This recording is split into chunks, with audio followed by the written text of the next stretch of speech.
30 mars 2021.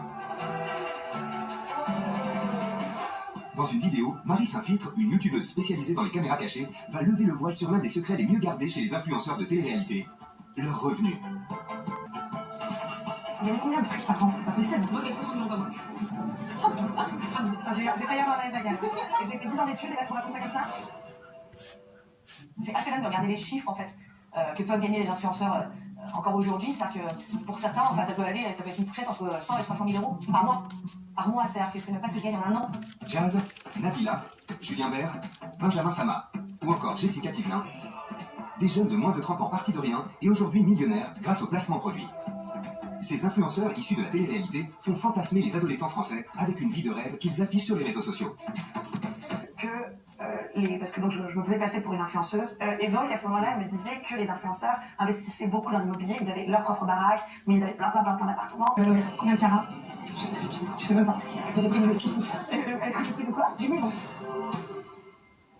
Sur les réseaux sociaux, Nabila, la papesse des influenceuses aux 6,5 millions d'abonnés sur Instagram, nous montre ses voyages à Miami, en Afrique du Sud, ses déplacements en jet privé et son dressing où les sacs à main sont installés tels des pièces de musée.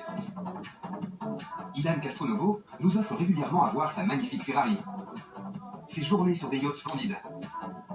Quant à Jessica Thivenin, elle expose elle aussi sur les réseaux des conditions de vie à Dubaï dignes d'une princesse.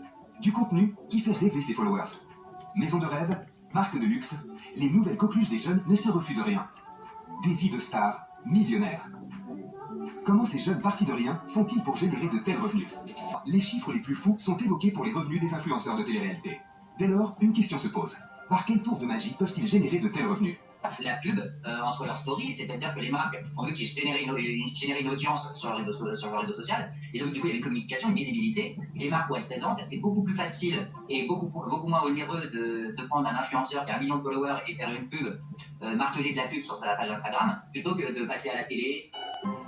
Mais alors, comment fait-on pour se créer une communauté? Je pense que déjà il faut du naturel, parce que les gens qui sont faux entre guillemets, ça ne marchera pas. Ça marchera 1% du temps. Il faut du naturel, il faut plaire, et après c'est la chance aussi. Des fois ils sont très bons dans ce qu'ils font, surtout dans le make-up, mais ils n'y arrivent pas parce que tout simplement ça ne marche pas, c'est comme ça, c'est les gens ne leur plairent pas. On peut même essayer de les partager, et moi ça ne prend pas. Si ça ne prend pas, ça ne prend pas, c'est tout. Et après quand c'est parti, alors... Michael Bizet, premier agent de Nabila, se souvient du temps où les réseaux sociaux n'avaient pas encore pris le pouvoir. En général, c'est pas les mêmes tarifs. Une Coralie pour Ovecchio, pour un shooting, elle prenait 1500 €. Pour un placement, elle prenait 800 €.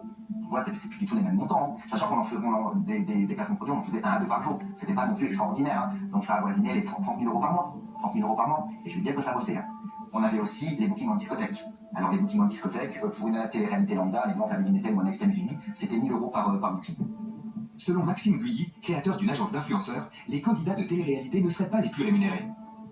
Pour parler des gens de télé-réalité, seront toujours moins payés qu'un influenceur, un vrai influenceur qui sort des réseaux. Télé-réalité, les prix sont beaucoup plus bas. Ce qui fait gagner les gens de télé-réalité, pour info, c'est parce qu'ils en font énormément par jour. Et après, vous avez des gens qui vont gagner 15, 20, 30 fois plus parce que c'est l'image qui compte. Plus vous avez une belle image sur le réseau, plus les marques seront prêtes à payer. 1er janvier 2017, une date qui va tout changer dans le milieu des influenceurs de télé-réalité. Ce changement, il est initié par une certaine Magali Berda, qui ce jour-là lance sa société Shona Evans. Va déceler qu'autour des anciens candidats de télé-réalité, il y a tout un business à créer et à structurer. En fait, il y a quelques années, j'ai rencontré des candidats de télé-réalité et puis je me suis vite aperçue qu'ils n'étaient pas du tout encadrés, qu'ils se servaient beaucoup de leurs réseaux sociaux, qu'ils faisaient beaucoup d'échanges avec des marques, mais sans rémunération. Et du coup, j'ai eu cette idée-là de monétiser leurs échanges, on va dire. Sa société, Shona Evans, générerait aujourd'hui plusieurs dizaines de millions d'euros de chiffre d'affaires par an. Et elle est devenue, au fur et à mesure, la manageuse de tous les candidats de télé-réalité qui rapportaient de l'argent. C'est vrai que du coup, je me suis dit, ok, il y a un vrai job, jusqu'au jour où... Les influenceurs, des publicitaires financièrement abordables et faciles d'accès. Au-delà des échanges entre marques et influenceurs, de nouveaux médias ont flairé une opportunité. Pour continuer à exister, les candidats de télé-réalité ont besoin d'exposition. Si les plateaux de télévision ne leur sont pas toujours accessibles, des émissions qui leur sont totalement dédiées vont fleurir sur Internet.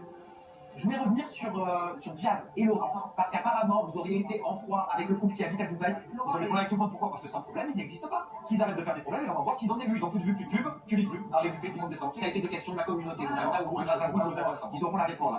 Vraiment, c'est une espèce de galaxie qui est assez dingue et dont les gens n'ont pas forcément conscience. C'est monstrueux, la galaxie de la télé-réalité, et des gens qui font de l'argent grâce à une télé-réalité est assez dingue, et des gens auxquels on ne pensait pas forcément. Mais comme toute économie émergente à la croissance exponentielle, il existe des dérives. Arnaques, détournements et polémiques incessantes ont récemment terni l'image de ce business aussi florissant que controversé. Un certain Benjamin Sama, 29 ans, ex-candidat de l'émission Les Marseillais et influenceur sur le réseau social Instagram, annonce qu'après plus de 9 mois de travail, il lance officiellement sa marque de bijoux. Aujourd'hui est un jour spécial car après avoir travaillé quasiment 9 mois sur un projet, on lance officiellement notre marque de bijoux qui s'appelle Chiron. Vous avez pu certainement me voir depuis quelques mois avec ce genre de collier, ce genre de bague. C'est de la merde. Problème, quelques jours seulement après cette vidéo de lancement, des internautes dénoncent une véritable arnaque. Le compte Instagram Vostar en réalité s'est spécialisé dans la critique de ces méthodes commerciales trompeuses. Audrey a d'ailleurs été l'une des premières à signaler que les bijoux de Benjamin Sama n'étaient en rien une création. Effectivement, il y a certaines personnes qui disent avoir créé des marques et avoir travaillé très longtemps sur un pour qu'au final, on se rende compte qu'une partie des bijoux était identique à ceux d'AliExpress et que la marge appliquée était 10 fois le prix d'AliExpress, ce qui quand même est un petit peu beaucoup, quoi. Un collier qui vaut 2 euros, il vous prend de 30, 40 euros. Une tondeuse, là on a vu la fameuse tondeuse qu'on voit partout sur Snap, sur Instagram, etc. La tondeuse vaut 10 euros, il y a 30, 40 balles les mecs. Et en fait c'est ça le problème, c'est qu'ils font ces trucs-là. Du coup les gens, certains achètent, eh bien ils achètent. Mais le problème c'est que c'est de la, entre guillemets, de la camelote. C'est une arnaque. Faire croire à quelque chose au consommateur pour qu'il achète, c'est une arnaque. Le maquillage est un autre segment très apprécié par les influenceuses de télé-réalité. Toutes ou presque ont lancé leur marque, avec parfois quelques écueils. Gaël Garcia Diaz, spécialiste en tuto maquillage sur YouTube, a analysé un kit vendu par Maeva Genam, influenceuse issue de la télé-réalité.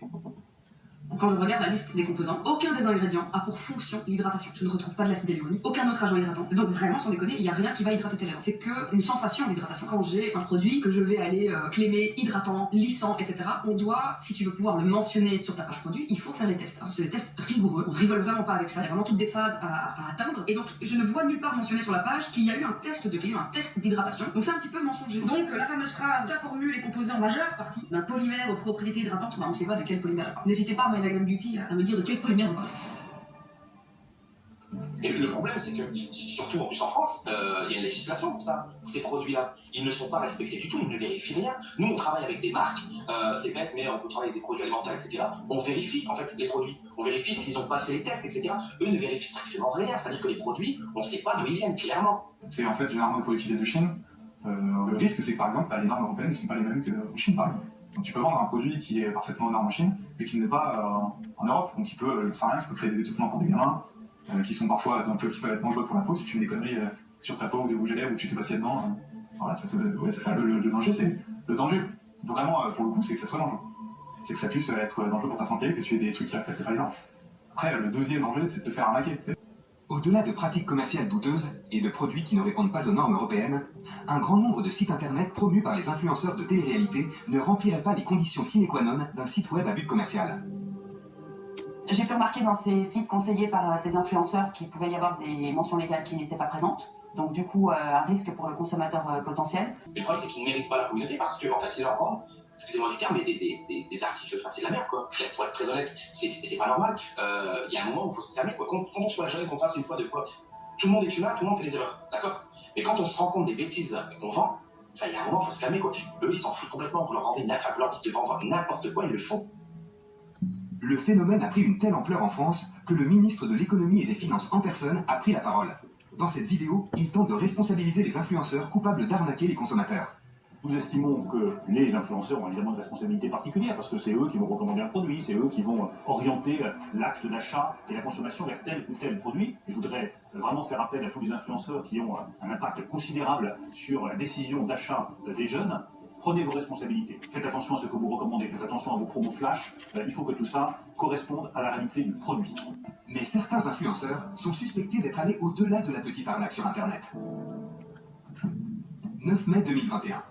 Les réseaux sociaux s'embrasent. Une nouvelle polémique est venue ternir l'image des influenceurs issus de la télé-réalité. Elle implique un certain Dylan Thierry. Le jeune homme de 23 ans, passé par l'émission Koh-Lanta, est accusé d'avoir détourné près de 600 000 € à travers une levée de fonds qui avait pour objectif de venir en aide à un petit village du Sénégal. Hier soir, j'ai fait un appel au don à ma communauté. Aujourd'hui, je suis suivi par 800 000 personnes. Vous avez tous fait des dons et je vous remercie infiniment. Effectivement, il a fait une levée de fonds, il a réussi à récolter énormément d'argent, donc 600 000 euros. Et apparemment, il apporte, il fabrique des puits pour que les gens, pour que les gamins, c'est une super bonne action, et de l'eau. Donc là, il a généré près de 600 000 euros. Et les 600 000 euros, ça se trouve, il les a pris et il a juste payé de sa poche 1 000 euros pour apporter des cadeaux aux gens, pour faire des choses bien, mais on ne sait pas. Il n'y a pas de décompte, si tu veux, donc les gens ne peuvent pas savoir. Et c'est très très flou en fait ce qui se passe, on ne sait pas où est l'argent, on ne sait pas ce qui s'est passé. Lui, il nie, bien évidemment, enfin il ne va pas dire j'ai pris l'argent et je suis parti. Je pense qu'on est encore un peu aux prémices de l'histoire. Au début de l'année 2020, le jeune homme aurait été associé à une autre polémique, en commercialisant des écouteurs sans fil que des centaines de consommateurs n'auraient jamais reçus. Et que la personne soit une grosse escroquerie. Voilà, il a fait croire plein de choses autour de lui, il a fait croire qu'il avait un passé de dingue, alors qu'au final, le mec, c'est personne. Alors, les influenceurs de télé-réalité seraient-ils dénués d'éthique? Ne seraient-ils intéressés que par l'argent? Il y a plusieurs sortes d'influenceurs. Et pour moi, il y a notamment deux types d'influenceurs. Il y a les sans-foi-ni-loi, qui seraient capables de vous vendre votre mère s'ils peuvent se faire de l'argent. Et il y en a certains ils mentent sur la provenance, ils mentent sur le prix pour pouvoir se faire de l'argent. Ils peuvent vendre n'importe quoi. Pratiques illégales, arnaques et publicités trompeuses, les influenceurs de la télé-réalité sont dans l'œil du cyclone. Car au-delà d'être à la limite de la légalité dans leur business, c'est aujourd'hui leur moralité qui pose question.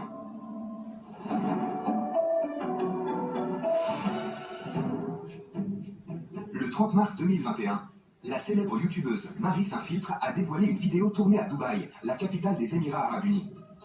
En voyage pour le tournage d'un clip, elle a été particulièrement surprise par l'ambiance générale de cette ville où une grande partie des influenceurs de télé-réalité ont trouvé refuge. Sur place, elle a décidé d'aller à leur rencontre. Je suis une grande admiratrice de ce que vous faites et de ce que vous êtes. Vous incarnez vraiment la puissance féminine. Vous avez nickel game, comme on dit. Moi, je veux faire la même chose que vous. Je veux faire exactement la même chose. Mais dans sa vidéo, les propos de Jazz, célèbre candidate des anges de la télé-réalité et star de la GLC Family, ont étonné une bonne partie de la France. Et parfois, vous avez un peu quelques scrupules quand même à ne pas payer vos impôts en France. Pas du tout, mais c'est toi, personnellement, pas du tout. Pourquoi? Je sais pas. Scrupule de ne pas payer des impôts pour des gens qui, finalement, c'est ces mêmes gens qui viennent nous braquer, nous chier dessus, en fait. Pourquoi te chier dessus? Tu payes les impôts pour qui? T'es en colère contre la France, hein? Ah, je déteste la France. Moi, mon objectif à ce moment-là, c'est d'incarner mon rôle. Donc, parce que ce qui se passe en fait dans mes vidéos, c'est que je prends des rôles différents pour faire parler les personnes d'une façon différente. Donc moi, ce qui se passe, c'est que j'y vais de façon extrêmement sympathique pour leur dire que je suis très admirative de ce qu'elles font, que moi aussi, je voudrais être une influenceuse. Et à ce moment-là, elles me parlent de leur vie.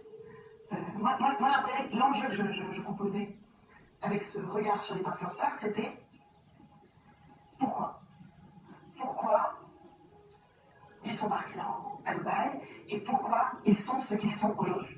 Ce qui est aussi intéressant d'un point de vue un peu plus politique, c'est le fait que ces influenceurs-là, qui ont une audience 100% française, se soient exilés fiscalement à Dubaï. C'est intéressant parce qu'il y a un décalage entre évidemment leur audience, qui leur donne de l'argent, c'est nous les Français, et cet argent-là n'est pas à nouveau redistribué. C'est quand même quelque chose d'assez absurde. Et bon, c'est pas possible parce que ils ont peur, parce que ils se font agresser, parce que ils se font insulter, parce que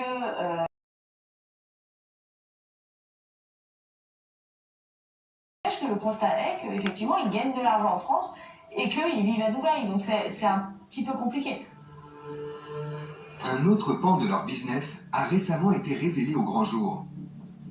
Sur certains sites dédiés comme OnlyFans ou Mime, des influenceurs monnaient des clichés ou des vidéos.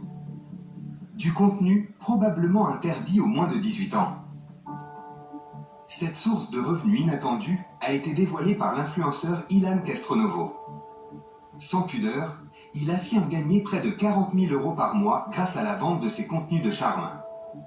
Une nouvelle polémique qui attire un peu plus l'attention sur ces personnages désormais publics et qui indigne une partie de l'opinion. Mais en réalité, on constate que tout ce qui fait du buzz est favorable à leur business. 26 avril 2001. Près de 6 millions de personnes sont devant leur télévision pour découvrir ce qui va devenir la norme du petit écran pour le 21e siècle. Ce programme, c'est Love Story. Une télé-réalité qui rassemble 11 inconnus filmés 24 heures sur 24. Ce format, inédit en France, n'aurait d'ailleurs jamais dû être présenté aux téléspectateurs français. et c'est M6 qui va trahir le contrat en fait. On voyait, grâce à la caméra, au fond de son œil, cette fragilité. Et je pense que ça, les téléspectateurs l'ont perçu et ça les a touchés. Nous le savons aujourd'hui, Loana est une personne fragile. Mais contre les murs du loft, la production nous aurait caché des signes évidents de cette fragilité. 20 ans après, Benjamin Castaldi nous fait des révélations exclusives. Elle était totalement anorexique, elle se faisait vomir régulièrement, c'était un problème, mais dont la prod avait conscience, mais bon, pour la fin on ne pouvait pas le jouer, en parler. Les candidats se plaignaient dehors de vomi, donc c'était un peu particulier, mais j'ai su par la suite que c'était un problème. Et on s'en voulait même parce que quand même la seule qui dans une émission d'enfermement maigrit, alors que tout le monde prend 25 kilos, elle c'est la seule qui maigrissait. Donc voilà, donc on était au courant de ça. Mais alors, M6 et la production avaient-ils conscience du risque que pouvait représenter la fragilité de Loana en la castant? Et reçue par la production, Angela Lorente et son équipe en ont sélectionné 50, dont celui de Loana. Et j'ai rencontré les 50 personnes, les derniers 50 candidats. Et quand je l'ai rencontré, j'ai eu un coup de foudre. J'ai eu un coup de foudre pour Loana, mais parce que physiquement, c'était une belle fille qui venait du sud, elle était gogo, etc. Mais elle était extrêmement attachante. Le principal critère, c'est qu'il fallait des jeunes très extravertis, plus extravertis que la moyenne nationale. C'est-à-dire qu'il fallait des jeunes qui...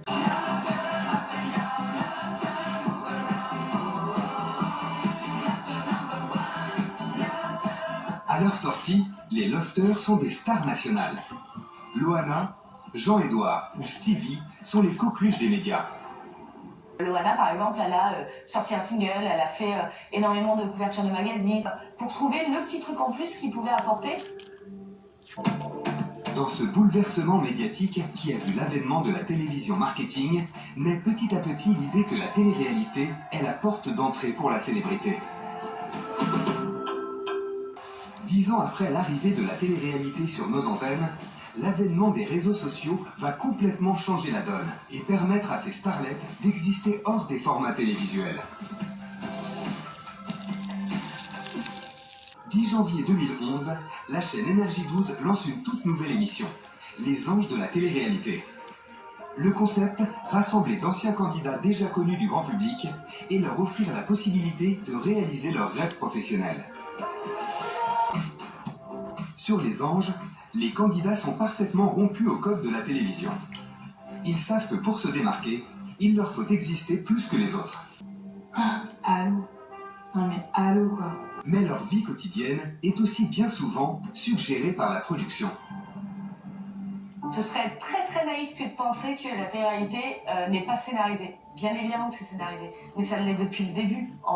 Et du coup, effectivement, oui, les productions leur filent des petits coups de main aussi, leur donnent les clés, parce que la production, elle n'est pas folle aussi. C'est-à-dire que s'il n'y a que des candidats qui ne font rien, eh ben, elle-même, elle n'a pas d'émission. Donc il faut bien leur donner les clés pour qu'il se passe des choses. Mais alors, qu'est-ce qu'un bon candidat de télé-réalité? Alors la seule façon de garder les jeunes à la télévision, c'est de trouver des programmes qui conviennent aux jeunes. Parce que là, aujourd'hui, depuis quelques années, on se rend compte que les jeunes, ils vont préférer aller sur YouTube ou sur les réseaux sociaux plutôt que de se brancher devant la télé. Il n'y a plus un jeune qui se dit « Tiens, à 21h, je vais aller me mettre devant TF1 ». Il n'y a plus personne qui fait ça. Donc, du coup, il a fallu trouver des programmes qui les intéressent et surtout, stratégiquement, de les mettre à des horaires qui les intéressent aussi. C'est-à-dire que les Anges de la télé-réalité ou les Marseillais ou quoi que ce soit, c'est diffusé à 17h. Pourquoi? Parce qu'en fait, le temps de rentrer du collège ou du lycée, à 17h, t'es chez toi, tu prends ton goûter devant ta télé.